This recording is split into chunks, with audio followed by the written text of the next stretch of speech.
My name is Sheila Green, and I'm a parent of a child with special needs who's actually now a grown adult. He's 25 years old, but I'm also a teacher for kids with special needs in the same school district where my own son went to school. So today I'm going to be talking about the transition opportunities available to parents and students who are moving from an elementary school setting into a middle school setting, and what's available and what was available and the way that has changed a little bit. And I'm also going to talk just a little bit about the differences in IEPs for kids who are in elementary programs and those who are in middle school programs. I'm going to be talking primarily as the parent of a child with special needs. So my child had a traumatic brain injury, and so that meant that some of his specific needs were that he had a short-term memory deficit, which affected his comprehension. He also had a spatial problem, which made it difficult for him to do things, for example, like geometry.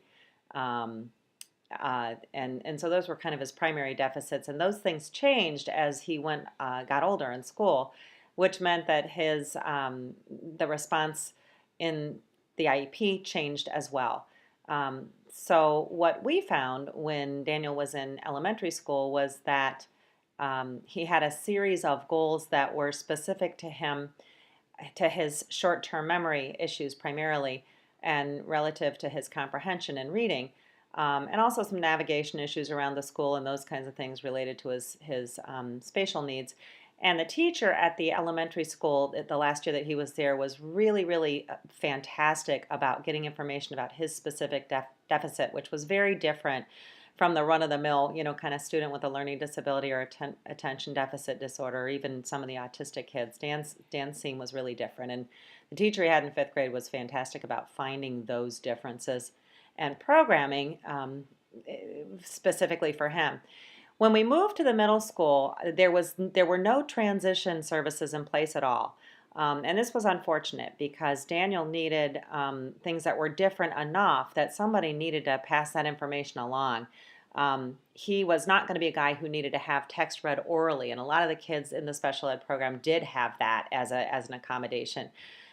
He also wasn't going to be a person who particularly needed to have directions clarified or things like that. What he needed was to have an opportunity to get information in more than one modality. So Dan needed to be able to read a test to himself out loud so that he could hear it and see it, which meant that he needed a setting for testing that was one-on-one so that he didn't compromise the integrity of the test for other kids who were reading to themselves.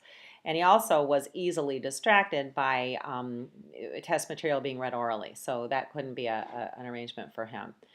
So, and he had some other social needs and some things that we would have benefited from having some kind of a transition program in place. Since there wasn't one, I asked if I could go to the middle school and meet with his teachers, and we could talk about the different kinds of things that he had um, for needs. And I asked his fifth grade teacher to accompany me so it wouldn't just be me looking like a parent who was making special requests.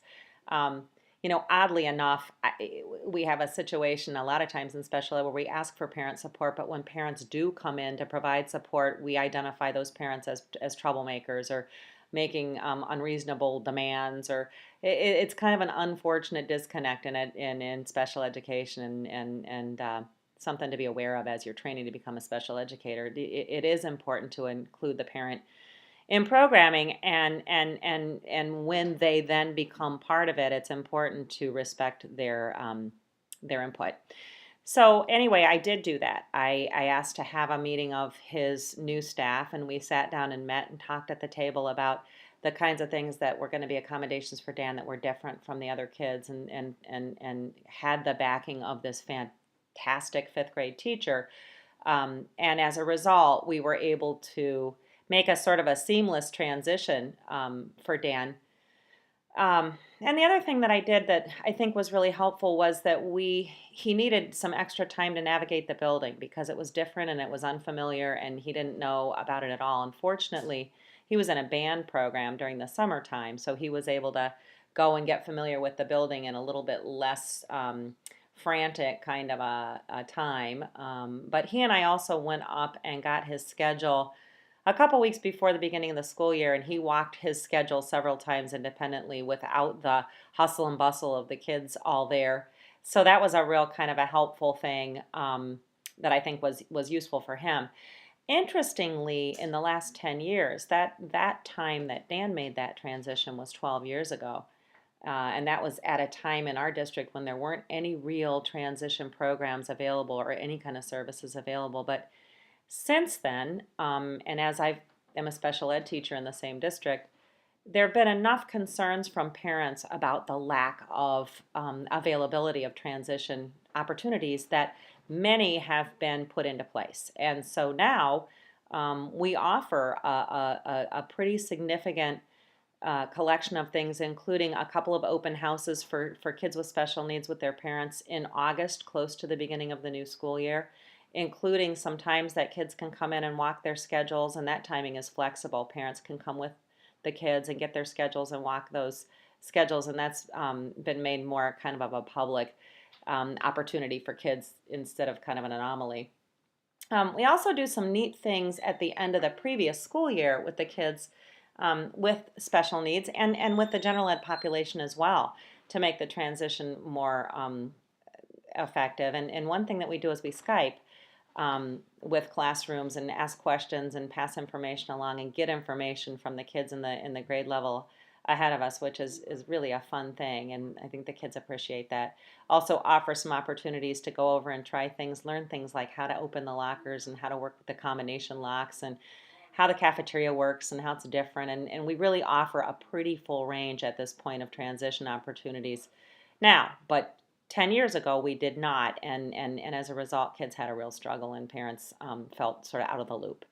On the subject of IEPs and the difference in IEPs from those goals and objectives that are in place at the elementary level and then those that are available and in place at the middle school level, what I noticed with my own child was that the content area goals didn't change very much in substance. In other words, the reading goal for my son was always about comprehension, and it was about comprehension in elementary school, and it was about comprehension in middle school.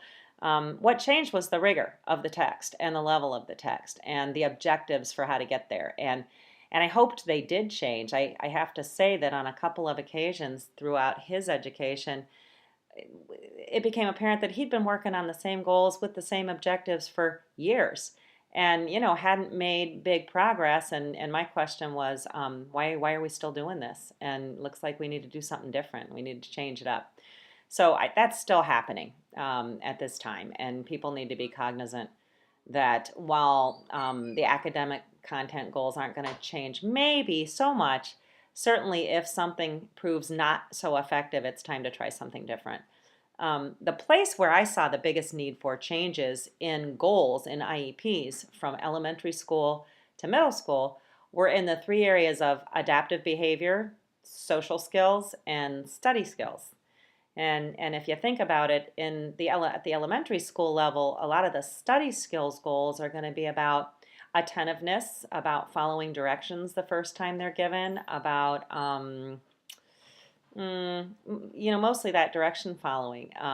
And at the higher level in middle school, study skills goals are going to be more about things like tracking assignments in an agenda book and making sure your homework gets in on time, and some of the things that are a little bit more sophisticated. So those kinds of goals are going to change pretty significantly. Same thing with adaptive behavior.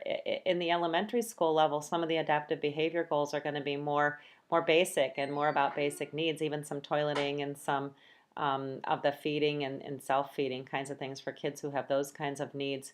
Whereas in the middle school, those adaptive behavior skills are going to be more like a little bit more age appropriate. Some things about hygiene and grooming, for example. Some things about getting in and out of your coat, doing some things that are going to be a little bit more age appropriate as you get older. And then two, the social skills goals are going to change pretty significantly from elementary school to middle school, because the kinds of things that kids are capable of in terms of engaging in social interactions are changing significantly. So lots of changes and some things that are the same as well, but I think across the board things have improved in the special ed arena in these two areas, both providing transition among buildings and between buildings, and in making goals more specific to the kids' needs at various ages.